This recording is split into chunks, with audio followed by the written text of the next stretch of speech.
Started. It's 7:05, and I think we've got some folks at home now watching. My name is Carole Grooms, and I'm the current president of the American School Band Directors Association, and it is my honor to get to kick off and host this edition of the Legends series of interviews with musical icons. And our icon tonight is the composer Frank Ticheli, who's such a great advocate for wind band and band being our world and ASBDA. And he has all kinds of things to share with us tonight. I want to introduce our panelists. We have 4 ASBDA members from around the country who are going to join me in asking questions. We have Cecilia Clark, who teaches high school band in Georgia, Altoona, Georgia. And Keith Osvath, who teaches middle school band in Batavia, Illinois. David Butler teaches 6 through 12 band in Chattanooga, Tennessee. And David Albert is retired as a high school band director with a really great career in North Carolina, Leesville, North Carolina. So, Frank, I want to just kind of recap some things that I've read and seen about you. Well, just tell me if I've got your background correct, and interject and interrupt if you need to. We want to go far beyond the basics. You grew up in New Orleans initially, is that correct? Yeah, throughout North Louisiana and then New Orleans as well, and then the second half of my childhood in the Dallas area. Yes, Richardson, Texas, which right. I understand is very different type of a school environment from what you started with in a impoverished school, kind of. It was a modest program in Louisiana, and then a major music program in Texas. It was a culture shock going from one to the other for me. Well, I heard you say in another interview that you grew up hearing the music of Pete Fountain and Al Hirt right there in person on Bourbon Street as a kid, and I think that jazz influence is pretty obvious in your music, and it's in you somewhere. When you moved to Richardson, Texas, you went to Berkner High School, is that correct? Correct. Yeah, and I've heard you say that your biggest influences were really all teachers all the way through. And one of the first I've heard you talk about is the band director there that you had, Bob Floyd, and how he recognized that you had an ear, that you could hear things that others couldn't. Yes? It was actually his assistant, Jerry Brumbaugh. Bob was too busy putting together programs and working with us, but Jerry was an assistant, so he's off on the side, sort of able to observe quietly and passively, and he picked up on the ears, and he came up to me one day and said, Frank, you're an okay trumpet player, you're all right, but you've got the ears of a composer. Maybe you should think about composing as a career. That's pretty neat. I heard you say in one interview that you used to listen to recordings and transcribe. Right. And then Stan Kenton and Maynard Ferguson was one of them. And that I caught that right away because I did that in high school too. Then I'd play them on my flute. How nerdy, but I loved it. Do the same thing. After high school, you went to Southern Methodist University. And were you really a triple major? Yep. Yeah, don't do that. Anybody out there, or everybody out here has already finished their degrees maybe. But yeah, I don't recommend that. But yeah, I was trumpet performance and music ed and theory composition. So I did basically everything. That's one of those crazy things that it turned out that way, but that's probably part of your secret sauce too. That's made you the type of composer you are. I heard you say once that what you learned about the instruments as a music ed major really has been most informative for orchestration. In ways that I couldn't have predicted back then. I didn't know. Because when you as a composition major, you learn a lot, of course, but you don't learn about how young people play the instruments. And so that music ed degree helped me understand how young people play and their problems, their challenges, all of those kinds of things. I wouldn't have learned that if I were just a composition major. Right. So it was just serendipity. It was just, something. In hindsight, I see what a great thing it was to have that major. Yeah, and it makes your music work well in the school setting that we are in. Why part of the reason we love it because it's great music and it's playable. You got to teach before you went to your master's. You got to teach for a semester, didn't you? One semester. That's right. Yeah. Yeah, it took me 4.5 years plus every summer because of all those majors. So I graduated in December of '80, and I got accepted to Michigan for grad school, and was planning and just I thought, okay, I'll take this semester off in the spring and study my counterpoint, my orchestration, get ready for grad school in composition. But then I got a phone call over the Christmas holidays from a superintendent of music in Garland Public Schools. They had just fired someone in the middle of the year for reasons I probably don't need to go into, but they fired this guy, and would I come finish out the year? And I said, well, I now know I'm not going to be a band director. I'm going to be a composer. And he said, well, but what else are you going to do? And I said, well, I was going to study. He says, well, you could study and do this job, and maybe you'll love it so much that you might even change your mind. And he talked me in. Long story short, he talked me into it, and so I took that job, finishing out the year at this place called Lakeview Centennial High School in Garland. That my one semester, and I'm glad I did it because, again, by having that one semester, I learned a lot about young people, about young musicians, in ways that I didn't know I'd ever need, because I didn't think I was going to be writing for young musicians. You have to now skip ahead like 10 years later, when I started writing music for young musicians. I could then recall on that experience as a high school band director. Mm-hmm. Practical experience. Yeah. And so from there, after that fall, you went on and went to Michigan and did both your master's and your doctorate there. Well, you had some really significant, influential people in your life there: Robert Reynolds, and Leslie Bassett, and I know Carl St. Clair in particular is one that you find very special, and he's recorded a lot of your works, hasn't he? Yes, and I was his composer in residence for the Pacific Symphony, and we have a very close friendship. I just saw him just an hour ago. Yeah, he's coming back because he's conducting the orchestra at USC, and so he's a dear friend. But then also William Bolcom was another big influence. Leslie Bassett, William Bolcom, they were the composers, and then Carl St. Clair and Bob Reynolds, conductors, who were big influences. Yeah, yeah. Did Bob Reynolds ever let you play any of your music with the band? Ever let you program? Oh, yeah. My trombone concerto, and my dissertation. He conducted that, my dissertation. It was cool difficult work, and he did it. So, yeah. That's pretty neat. So, and now you're at the University of Southern California, the Thornton School of Music, and you have been a professor of composition there since 1991. Yes, right. Is that right? Yeah. Mm-hmm. Among your recent projects, I'll just ask you a question, and before I pass it on to others, one that really caught my attention, and I think you and I have talked about this a little bit in the past, the method book, Making Music Matter, that you helped to create. And it really caught my attention, and I'm just so disappointed that I didn't discover it until the pandemic, when I was digging deep into see what's in smart music that I can use, and it was in there. I didn't get to teach beginning band in the last few years of my career. If I had, I would have been all over this book, because it is so out of the box thinking, different from others. And I've heard you speak of how creativity is more organic. It's not about theory.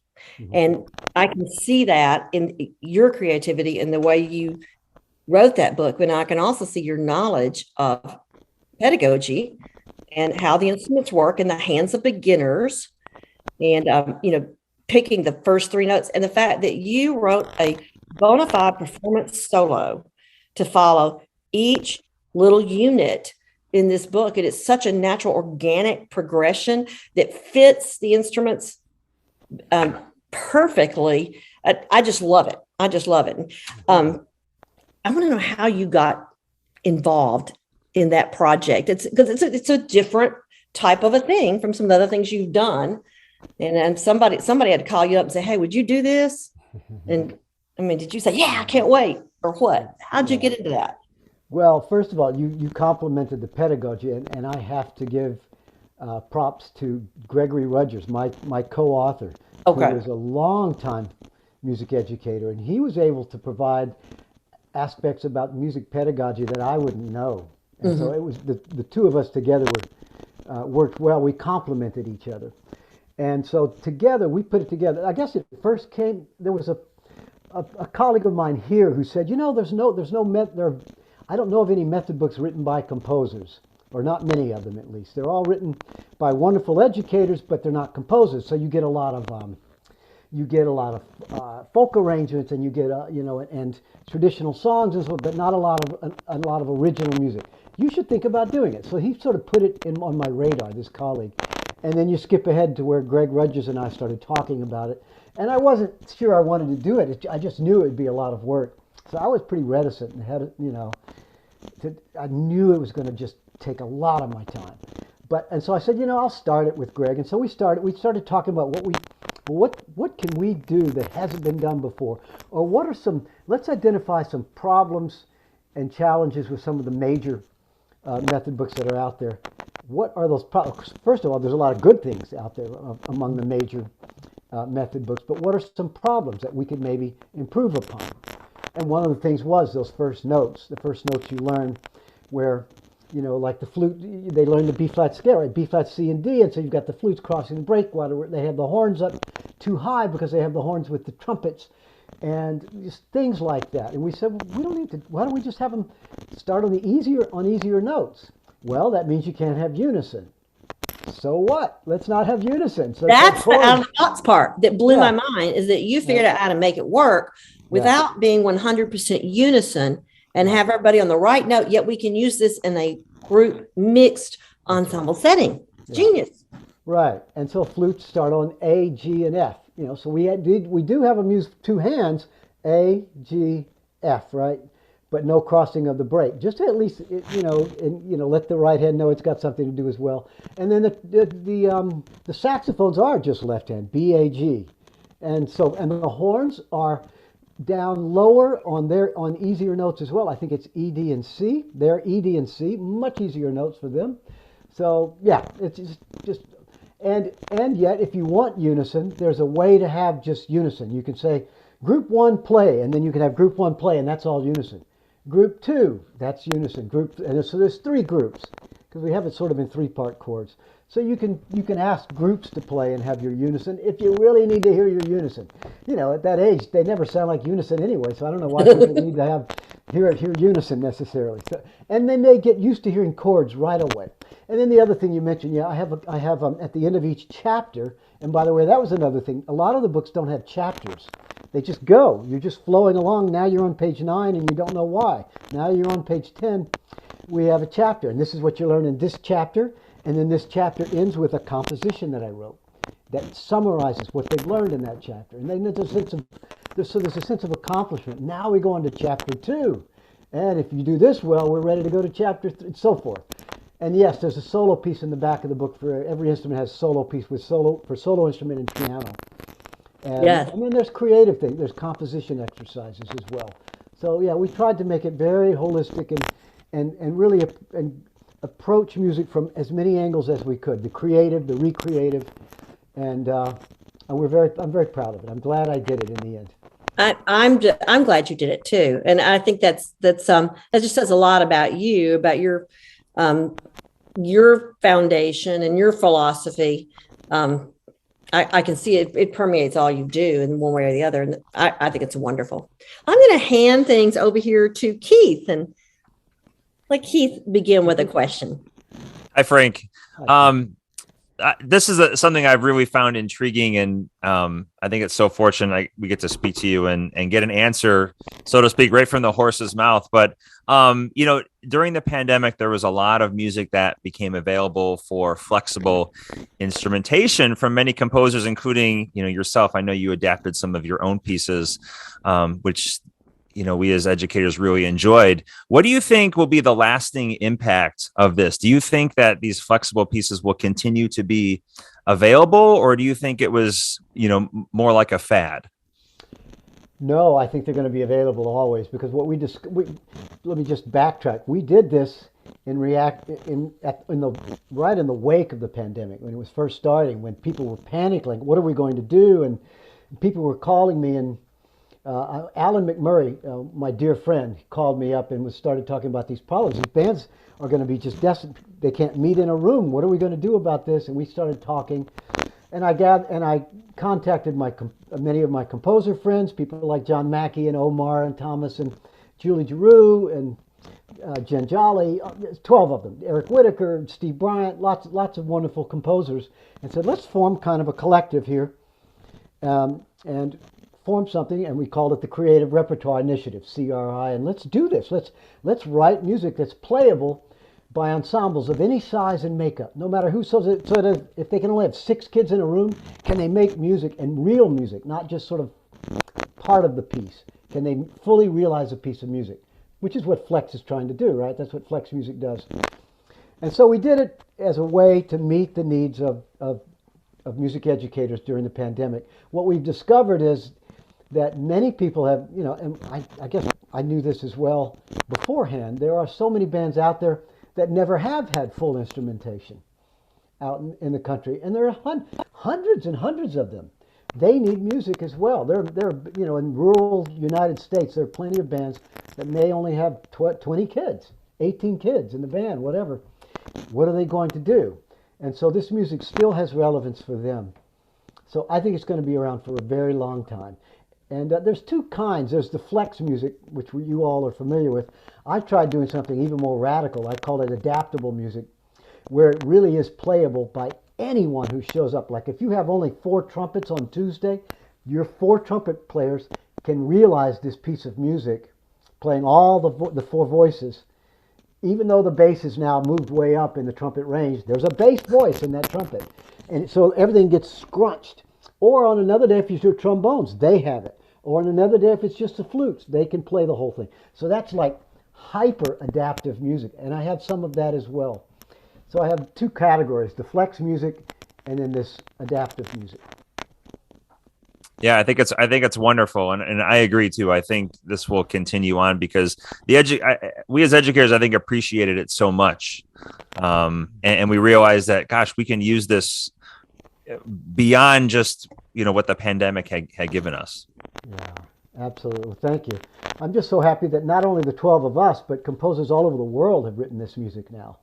I mean, that was one of our missions, was to not only do it ourselves, but to encourage and promote composers from all over the world who might share our mission. And they jumped on board, and it just really showed me, it sort of underscored this notion that people want to help out. When people are in trouble, this family of musicians that we have will come together, and people want to help. We want to help each other. And it was really heartwarming for me to see that happen in a really visceral way. But thank you, Keith. This is David Butler. Would you like to jump in? Sure, absolutely. Frank, so glad we have this opportunity tonight. I teach in a K through 12 magnet school in downtown Chattanooga, and I get the opportunity to start my kids in 6th grade and graduate them in 12th. And the neat thing is that I get to play a lot of different levels of literature, especially your music, among other composers. But one of the things that really strikes me is the fact that your music fits every ensemble so well.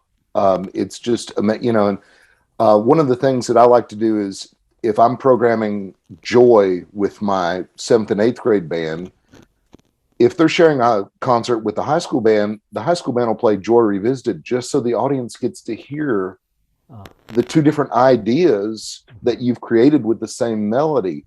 But my question is, how does your mindset and approach change when you're writing for different levels of difficulty in the wind band? Or does it? How do you approach that? Because again, your music works so well at every level. Well, thank you. Thanks, David. I don't know that I approach it, the 2 worlds, in a radically different way. Yes, you have to think about limitations of younger players. The fingers or the hands are still smaller, their lungs are smaller, they can't play the phrases as long, all of that. But then you've got this blank page, and you have to write a piece that has integrity, that deserves to have a life beyond just, here it is, let's have a performance and then it's done, but that deserves to have a long life. So you're still thinking about things like like just genuineness. You want it to have something genuine to express. You want it to be expressing something genuine.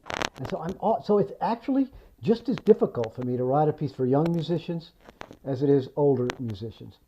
I should backtrack there. It's actually easy to write. It's probably easier to write a piece for young musicians, but it's not easier to write a good piece for young musicians. It's easy to write a piece, but not to make it good is quite difficult. Just as difficult as it is to write a piece for any level. So I just try to keep that in mind, that no matter what level I'm writing for, I'm trying to be authentic. Do something that's genuine, that's an authentic expression of what I'm trying to do and who I am and what I value, no matter what level I'm writing for. At least I try. I don't know that I always succeed, but that's something I try to do every time I sit down to write a piece. In fact, I know I don't succeed always, but I try. You do very well. We appreciate your work. Well, thank you, Dave. Carole, you ready for me? Okay. Hey, Frank, good to see you again. Good to see you too, David. Thanks for being here. On a personal note, I've enjoyed playing a lot of your music. In fact, I can't remember not enjoying ever, not enjoying playing your music. It's always a little tougher than it looks. I'll say that, which is a compliment. I'd say that about Aaron Copland as well. So kind of piggyback on David's question, and you almost touched on it, but I read or heard where you said that writing for younger ensembles influences how you write for more advanced ensembles. And I was wondering maybe if you could expound just a little bit on that, talk about what is it that it is when you're writing for younger ensembles that makes you consider something for more advanced ensembles.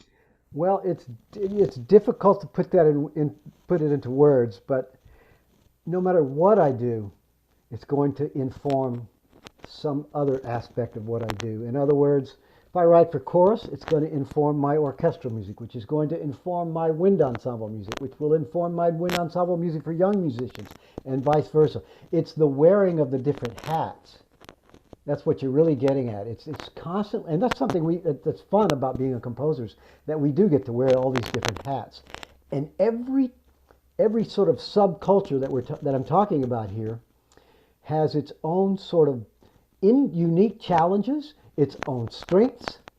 There are things you can bring out in one sort of subculture that doesn't work as well in another. If I'm going to write a harp concerto, that's a whole different subculture there. If I write a harp, if I go to a harp convention, let's say I write a solo harp piece and I go to a harp convention, I'm going to learn a lot at that harp convention, and it's going to be completely different than the trumpet convention, like the International Trumpet Guild. It's a whole different kind of person. So all these subcultures are different, and you learn different things from each of them. And so that's really what I was talking about.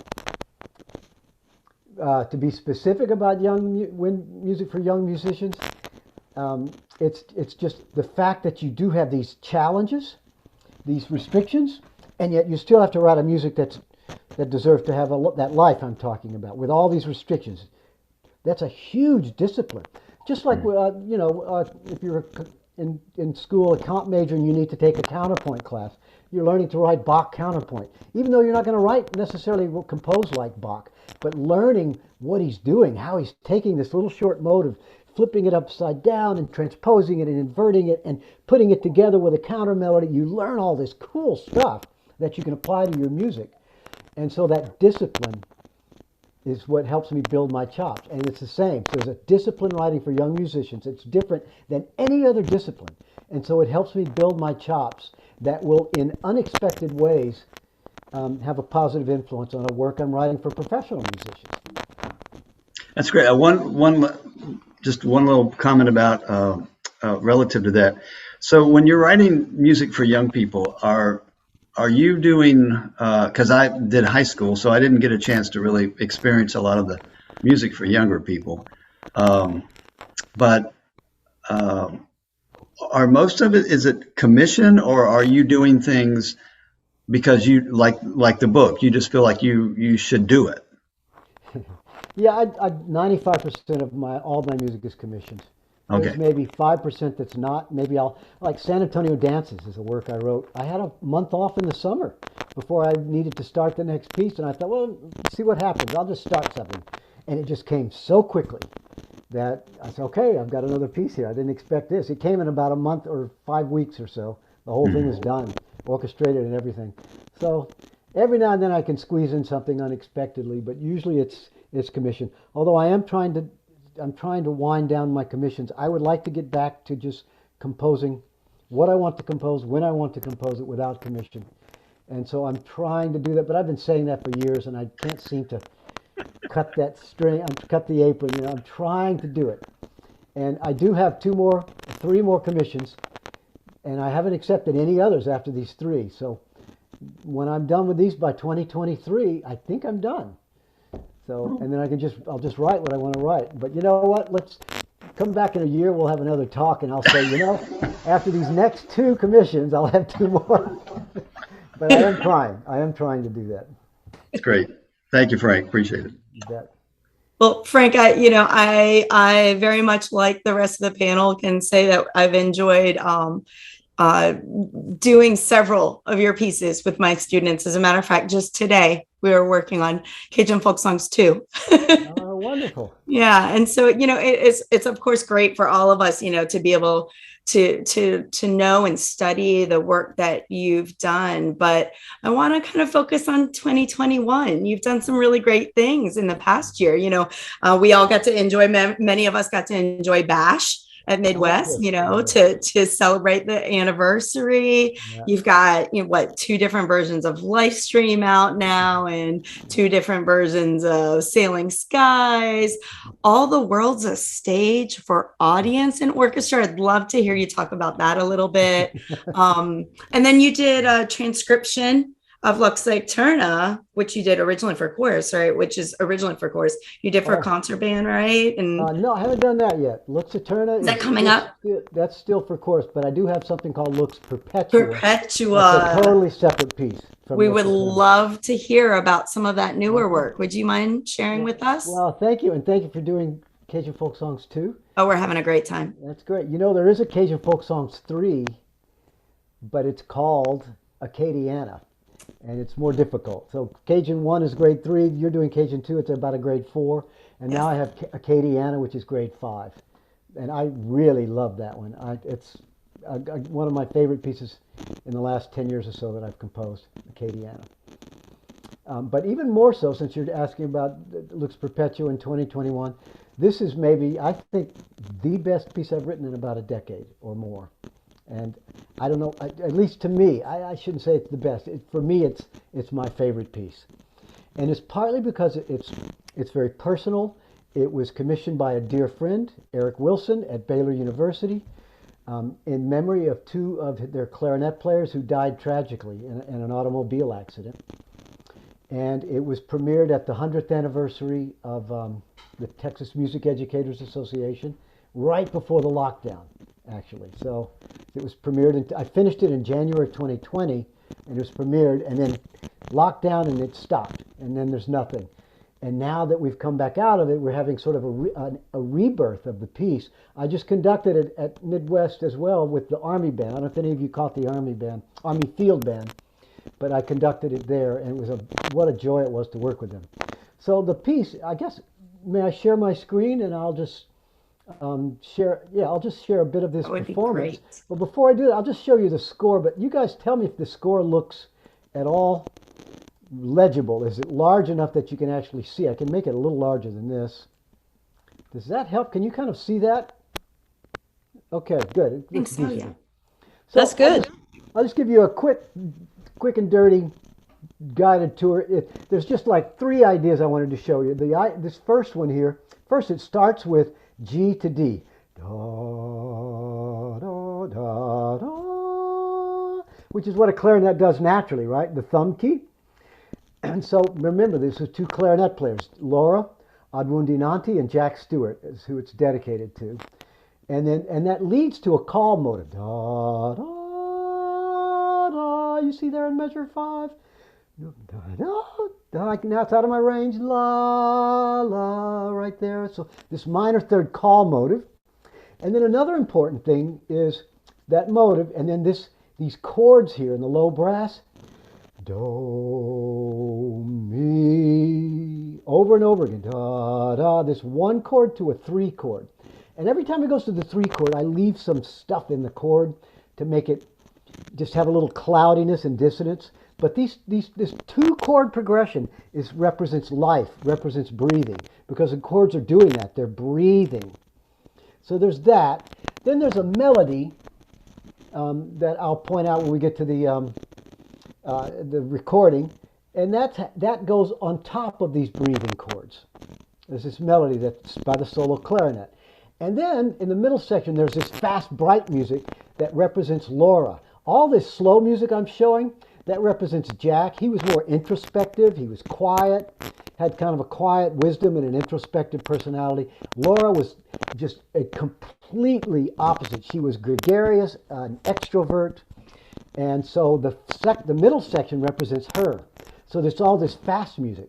But what I love about the fast section is not only that it's fast in music, but all of Jack's music is still there. These breathing chords are still there underneath, and the melody, the clarinet melody, is still there as well. Stretched out slow melody while the fast music is going.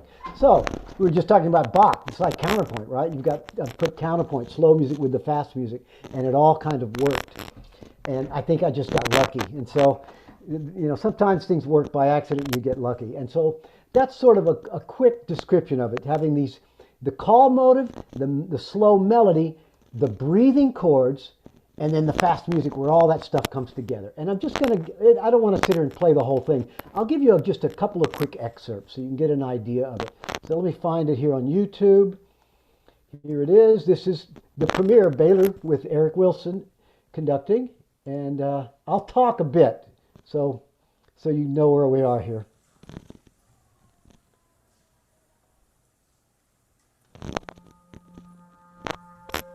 You guys can hear that? Thumbs up?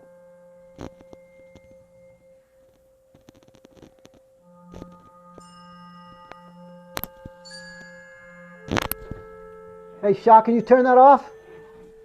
Sorry. You hear the call motive, right?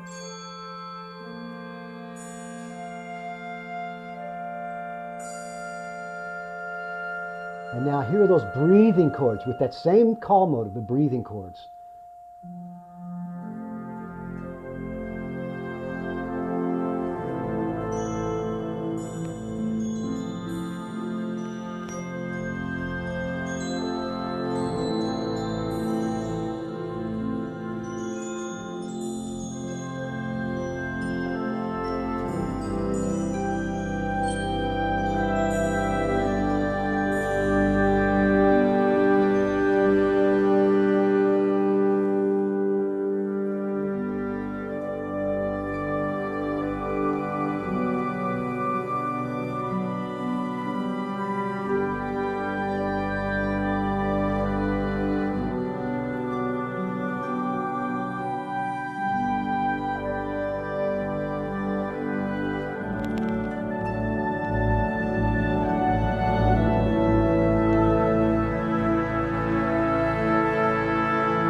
So now I'm going to skip. So that's a little bit of that. You heard the call motive. You heard the breathing chords.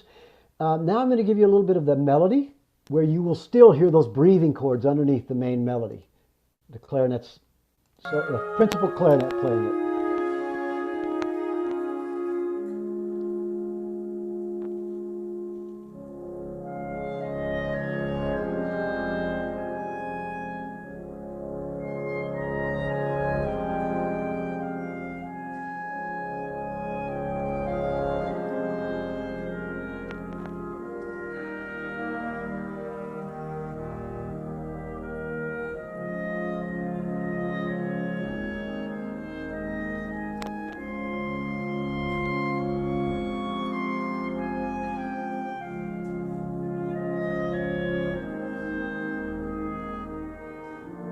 And then I repeat it in the horns, transposed.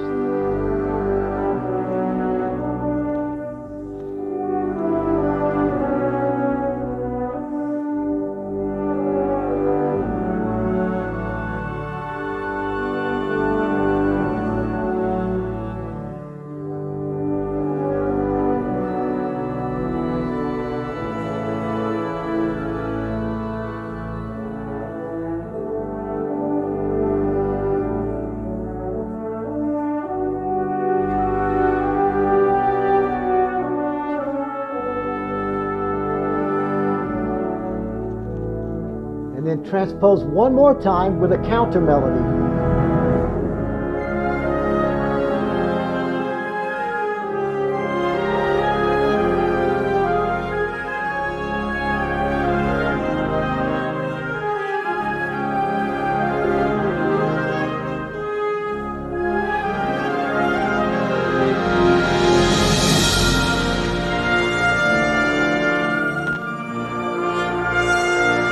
And you hear that call motive coming out of that. Now finally I'll play a little bit of the fast music, and you'll hear the fast music, the sparkly stuff that represents Laura, but then you will also hear those breathing chords come back, and then you'll hear the melody come back as well. So I don't know, I'll skip to like here, I guess, something like this, somewhere in here.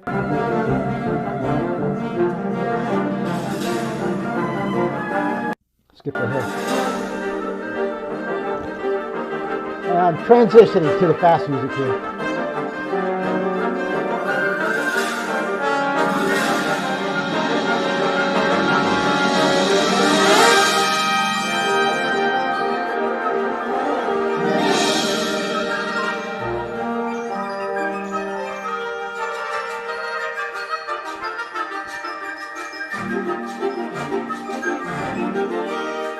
Here comes the breathing.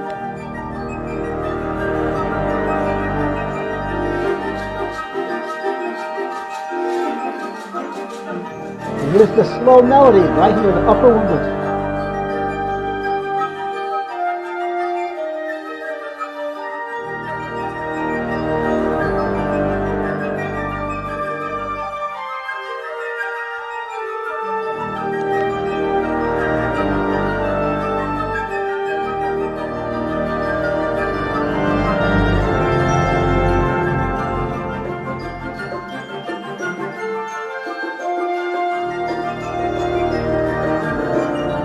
So you hear all that's going on, the fast music, the melody's there, the breathing chords. This is going to build to the climax, which is just about another 45 seconds here. You'll hear this big subdominant chord. I felt like I had to really wait for this and earn it. And so it takes a while to get there, and you'll know when it happens, this big, huge climax. When I get to the climax, I don't just do the climax and come down. I stay there like a plateau rather than a peak and then valley, coming right to the valley. I stay there for a while, so it's an extended climax. So I'll just play to that climax here.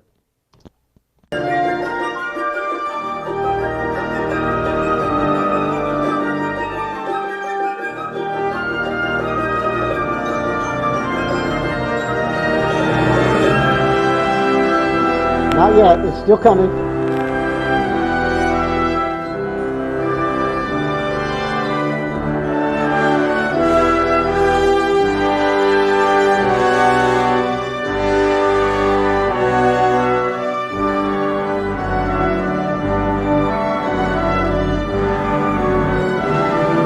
Here it comes.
Now it's over with. Here's our call motive. Okay, so that gives you an idea of that. And then it just, from that point, I bring back a little bit of the main melody, but just pieces of it, and then the whole thing just kind of ascends sort of to the heavens at the end with just the reminders of the main melody. So anyway, that's a bit of it. It's not as fun as listening to the whole piece. You get just this little bits and pieces of it, but it's enough to give you an idea what I was talking about. And you know that extended climax, I can just still hear my teacher, Leslie Bassett, in lessons saying, because I used to, in the old, when I was a student, I'd work so hard to get to a climax. You're just tired. It takes weeks to get to one. Then you just want to die away. And he would say, well, Frank, you just got to the mountaintop. You're just going to climb back down the mountain. Enjoy the view for a while. So he would teach me that, and you know, it's something every composer has to learn. When you get to that top, stay there a while and enjoy it. And so teaching me that sort of importance of the plateau, I tried to really underscore that in the climax of this piece. Okay, so that's it. I'm done talking about it. That was fantastic. Wow. Thank you for sharing. My pleasure. My pleasure. Thank you for asking, Cecilia. Of course. So now what do we do? Open it up to the. Well, we're gonna come back around. I think good. Keith's gonna talk a little more. I've got goosebumps that still haven't calmed down. You know, pretty awesome. Yeah, Keith. That's a heck of a wind ensemble. Baylor. Yeah, I was just gonna say the same thing. Goosebumps. That opening is, just when you said the breathing, it's like, oh my gosh, the piece is alive. I can't even describe it. That was. Thank you for sharing. Thanks, Keith. Can I just say something? You know what? You just reminded me. I was at the piano trying to find this piece. Every time I start a piece, I feel like a beginner, and I go through a lot of stress, and I hate it actually. And I was trying to find this piece, and just days and days and weeks. And one day I have a studio in the backyard, but I was in the house at the piano, frustrated because I had a bad day, and I was played these two chords. And I played to that 3 chord with the dissonance, and I said to myself, "What's that?" And my wife in the other room, she's in there right now. She called across the house. She said, "Frank, what's that?" At the same time, and I said, "I think it's the piece," and it was. It became so we define these things sometimes by accident, and we never know when it's going to happen. You can't make that happen. You can't say, "I'm going to find the piece at 11:30 today. I'm going to find magic at 11:30. You just have to keep the door open for it to happen. And that's sort of what happened, Keith, is I found it by accident. Those breathing chords became the DNA that drove the rest of the piece. The melody that you heard flowers out of those chords, not vice versa. Those chords had to come first. And it's so simple. Often it's a simple thing like just 2 chords. Wow. Yeah. This is so cool that you're telling us about. I mean, it just, so many people are going to have, a different view of this piece besides, just hearing it, but now you're describing it. So thank you. So earlier tonight, you talked about maybe pausing from your commissions to work on some of your own projects. Yeah. So I wanted to circle back and ask you, so is there a certain genre that you've always wanted to compose for, or like a solo instrument that you wanted to write a piece for? Could you talk like maybe about some stuff that you want to do that you haven't had the chance to do yet? Yeah, well, I do want to write more chamber music. I haven't written enough chamber music, and I love chamber music, and I'd like to write more of it. I would like to, I'm still going to keep writing for wind ensemble and concert band. I'll never stop doing it, and writing for young people. That will never stop. I just won't be doing it necessarily on commission. And I just want to keep the door open so that when, like I accepted a commission for percussion ensemble. It's one of the last commissions I've accepted. So that's something I've never done before. The percussion quartet for PASIC, for a Percussive Arts Society. More chamber music. I'd like to write a few more concertos. I've got concertos now for flute, saxophone, clarinet, trumpet, trombone, and I'd like to write more concertos, more wind concertos. I'd really like to write a piano concerto too, though, and a cello concerto. So these are all things I want to do. But there's no like, I used to think I wanted to write an opera, but I'm losing, at least for now, I've lost interest in that. But that may get rekindled when I, A, stop taking commissions, and B, retire from teaching. Then maybe that'll get rekindled. So that's awesome. I love hearing about things that you want to do.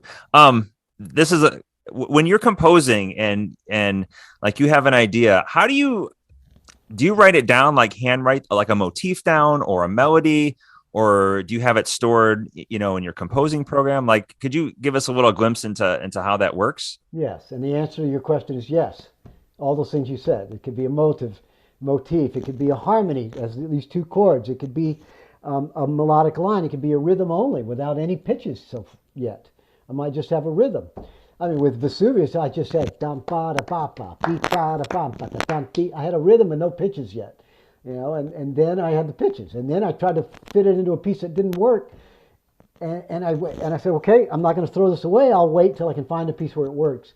3 years later, I found the piece, Vesuvius. So I was trying to force it into a piece that didn't want it, and so I found the right piece of that. So it could be anything. What I love about composing is you don't know what's going to come first. You just don't know, and you don't know whether you're at measure one. Usually you're not. We don't start composing at bar one. Just as a writer writing a novel, a piece of fiction, doesn't necessarily start with the first sentence on page one. They start writing. They develop a character. They put some cards and maybe try to develop a character's personality. This person is mean, evil. This person is gullible. This person is all of those kinds of things. You try to do that as a composer as well. You just start writing things that don't necessarily go anywhere because you don't know where you're going yet. How do you know where you're going when you don't have the stuff yet? So you write too many sketches, then you have too much stuff and you don't know what to throw out. Then you wish you hadn't written all those sketches. But that's how it happens every time. I write sketches that don't go anywhere because I don't know what I'm doing yet, and then I have too many sketches, and then I don't know what to throw away. And just slowly something starts to take hold, and it starts to become less frustrating. At first, it's very frustrating. And every composer is different. That's just me. That's how I work. Yeah. I know that John Curigliano, he works in a very different way. He has to have the whole entire form figured out. I mean, the whole form is there, the large macro form, and then he finds the music to fit that form. I can't do that. I don't know what my form is until I'm at least halfway into a piece. Then the form starts. For me, it's like a big piece of clay, and I'm just going at it. I'm going at something, I'm carving this and carving that, and then I start to see something bigger. Or an even better analogy is like if you're driving up to a house and it's foggy. I don't even see that there's a house yet, but I might get up close and, I see a dog in the yard, and I see some bushes. Maybe there's a car in the driveway, and I can see there's some shutters on the windows. I just start to see details slowly because of the fog, but I don't see the house yet. And gradually, as the fog lifts, I start to see the entire structure of the house. So that's me. And by the way, you conductors are all different in that way as well. Some conductors like to do the generals. When they're studying a score, they like to thumb through and get sort of the big picture before they get into the details. Other composers, I remember Schulte said this, he starts on page one and doesn't go, he said he started on page one and didn't go to page two until he learned page one. I heard him say that on a PBS show. They were talking about a Luslavsky work that he had commissioned, the Chicago Symphony Commission, and they asked, how do you learn a piece like this that's brand new? And he said, I start with page one, and I don't go to page two until I've learned page one. So that's how he works. So conductors are just like us. There are people who go general to specific, and people who go specific to general. Top down or bottom up. We're all different. So interesting. That's probably my last question for you tonight, because I have to actually leave about 8 o'clock and go pick up 2 of my kids. Okay. So I'll be disappearing soon. Thanks, right, Frank. I understand that. Okay. Let's go to David Butler. I think he's talking, but he's muted. Okay. Yeah, my wife would love that button. No, what I was saying is Keith's question just dovetailed perfectly into what I wanted to ask you about, because and for the record, I was talking to my daughter during lunch today, and she just finished her undergraduate in horn performance. She said, "Oh, that's what you're doing tonight? Could you ask him about a horn concerto? Because I think that would be awesome." That's definitely on my bucket list, by the way, horn. I will let the her instrument. know. I mean, what an instrument, It's an incredible yeah. instrument. And so I would like to write a concerto for every wind instrument, So, I haven't written for horn. I haven't written for oboe, bassoon, tuba, I was about to say, definitely tuba from my personal point of view, but horn for her. But, looking at the variety of music that you've written, and just even from my personal perspective, getting to play so much of it, there are so many different sounds and textures, and like I just read Amen with my middle school band today, or part of it, and you look at that compared to some of your other grade 2 pieces of music, totally different ideas and feels and sounds. A lot of people say, well, he has this sound, but yet your pieces are so diverse. Yeah, I mean, of all your pieces, Rest is my personal favorite. And I heard some of that in the piece you played for us at the beginning. Just that life feel to it, like you said. How does that how can you write such a wide variety of sounds and shapes?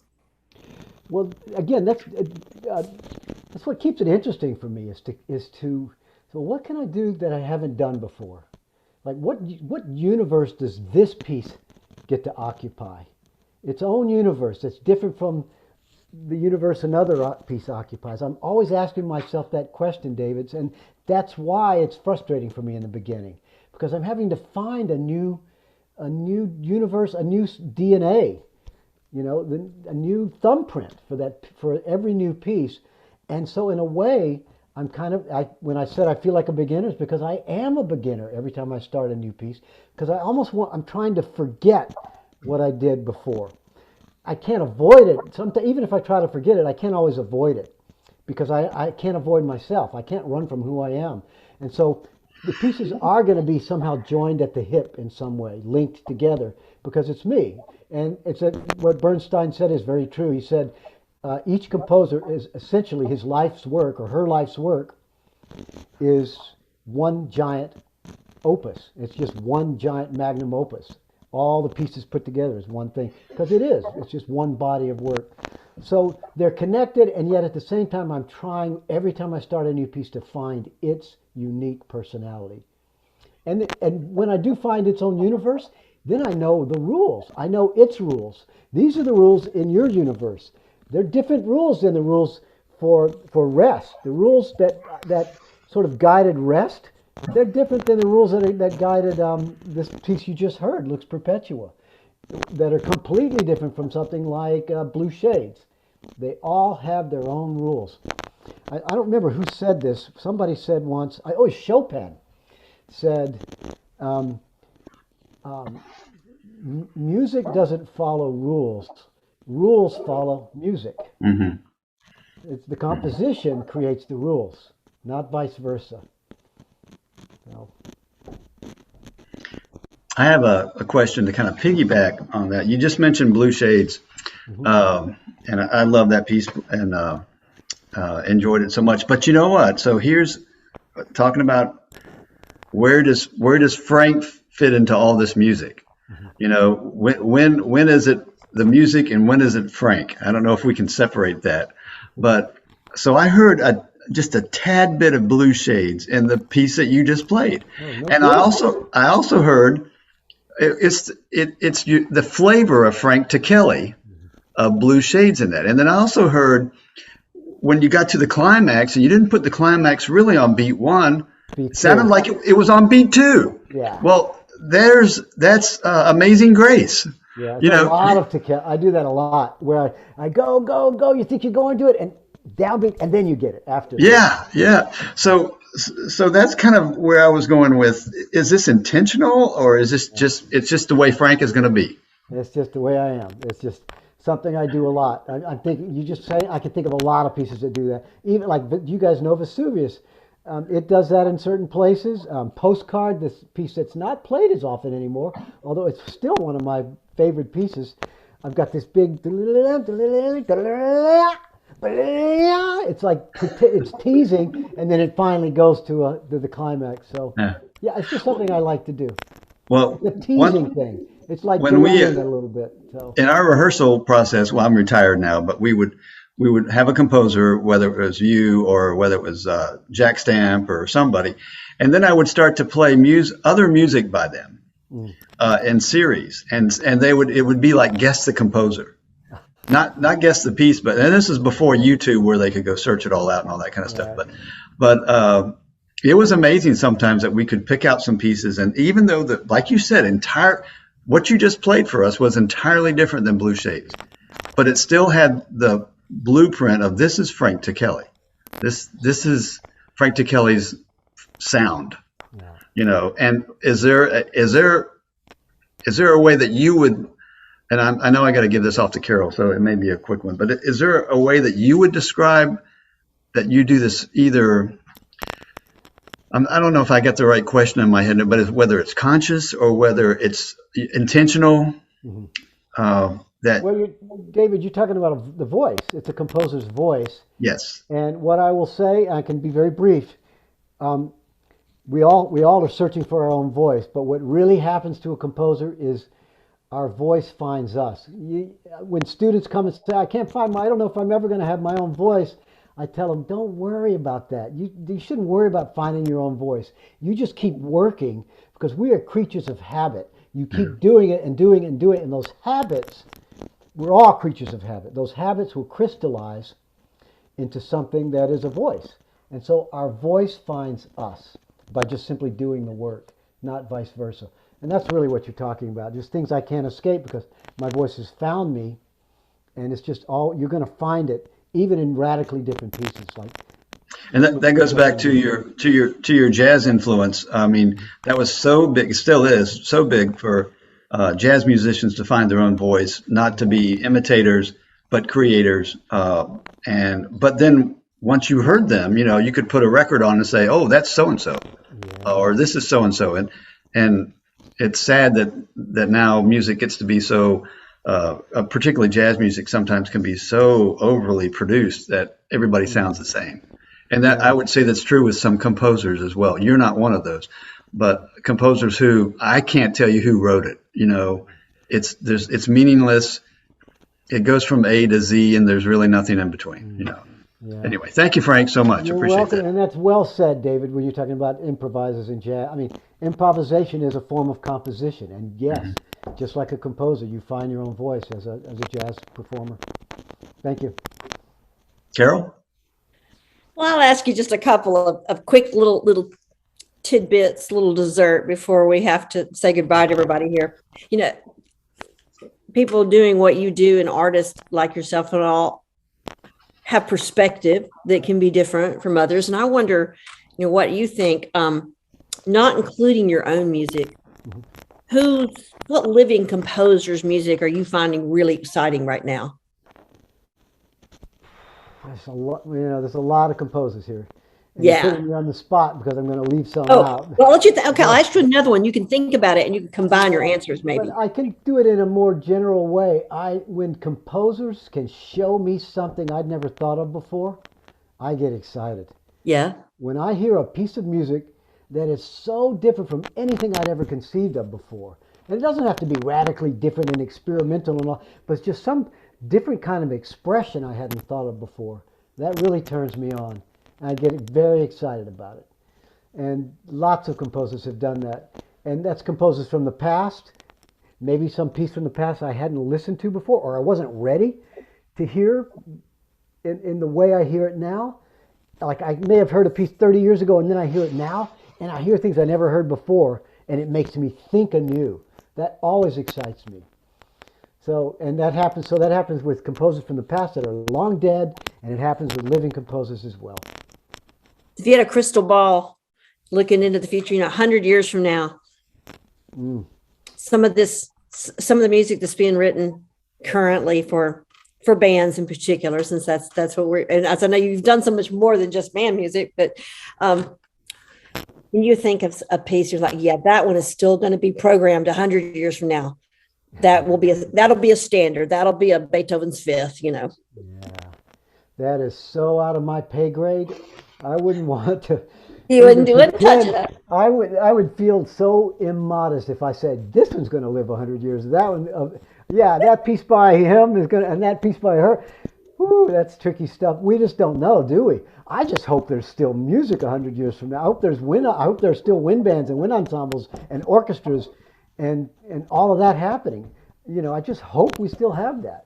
Who knows? That's a long way down the road. I think we will. To me, it's just the human condition. And we'll always have music. I think you're right. We'll always have music. Right. I see some of history repeating itself in a way. We've had to do with the flex thing and make it work with the instruments you have. Well, that's what they did hundreds of years ago. The early classical time, somebody wrote a piece of music and it might be played by this instrument at this engagement, and it might be played by something else later. And this kind of, there's a historical precedent for where we are today. Absolutely, Carole. Bach didn't even specify instruments in a lot of his pieces. So. Right. And it's like, it's really not so new. Yeah. And I think we will just keep reinventing ourselves. So let me ask you one final little bit of a personal question. Yeah. What does Frank Ticheli do when he's not doing music? These things, it always shows up in an artist's work. Their interest in their hobbies outside of their main thing always shows up in some way. What is your guilty pleasure outside? What do you do for fun? Well, I mean, a lot of the things that probably you guys do for fun, which is, I love going out to restaurants, a new restaurant every time we go out, but that's been changed because of the pandemic. And so what's happened now is I'm spending more time at home with my wife. We walk more. We walk all the time. I love just taking long walks, and we walk like 1.5 miles, 2 miles, 3 miles, 4 miles a day. So I love walking and hiking. I love languages, and this really is where I'm really a dork. I just love studying languages. Italian, I've been at it for 20 years. I still am not where I want to be, but I'm pretty good now at Italian. You're fluent. Yeah, I'm okay, but I just, I'll get there. After 20 years, you think I'd be more fluent, but I'm pretty good now. So I love languages. I just coming home in the car. This is how I keep my sanity in this LA traffic. I listen to Italian 5, lesson 27. I remember. Oh, love it. See, I would never have known that. No, and it's pretty advanced. That it's a subjunctive and all these bizarre tenses and things that we don't even use in English. So it's really fun for me, and it keeps me and it makes my drive really. The commute is actually joyous when I've got that going on. So it used to be a problem. I said I've been doing this 20 years. If you go back 20 years, we didn't have phones. We didn't have our earbuds and our cell phones. And I'm talking in the car, and people would stare at me, and they'd think I was talking to myself. And so I would get self-conscious. But now everybody's got their phones, and they're all yapping away, right? So now I'm not self-conscious at all talking in my car because everybody else is doing the same thing. So. Oh, I love it. I'm sitting here thinking that I have like a dozen more questions in my mind I bet everybody else on our panel tonight is the same way. We're all thinking of 10 more things that we would just love to chat with you about. So hopefully we can do this again sometime. I can't thank you enough for being our guest. And I know that ASBDA as an organization appreciates you and everything you've done to support all of us in this profession and music in general, and particularly for supporting us and coming on tonight and spending an hour plus with us, giving us some of your evening. What a nice gift. Thank you, Carole. Thank you, and thank you, ASBDA, and all of you here. Thank you for what you do, all of you music educators. I should be asking you questions and learning from you and thanking you. I mean, what you do is we need it now more than ever. And just having this chance to meet with you and talk with you, it just reminds me again why I get up in the morning and do what I do. And all I can do to repay you guys for what you do is just try to do the best job I can with that blank page I'm talking about. Every time I do that, I try to do the best job I can as a partial way to pay you guys back for what you do. So thank you all. It's reciprocal, isn't it? We really love it. Is. That's right. It's a family. We're all in this family. We are. And we thank you so much. And I hate that we have to end, but I believe we do. So folks at home, thank you so much for joining us tonight. And this recording of this will show up on our ASBDA YouTube channel in a few days. And you can come back and watch again. And I think that's the gift to all in the professions, that we can share your wisdom and insight in that way. So thank you again, Frank. And good night, everybody.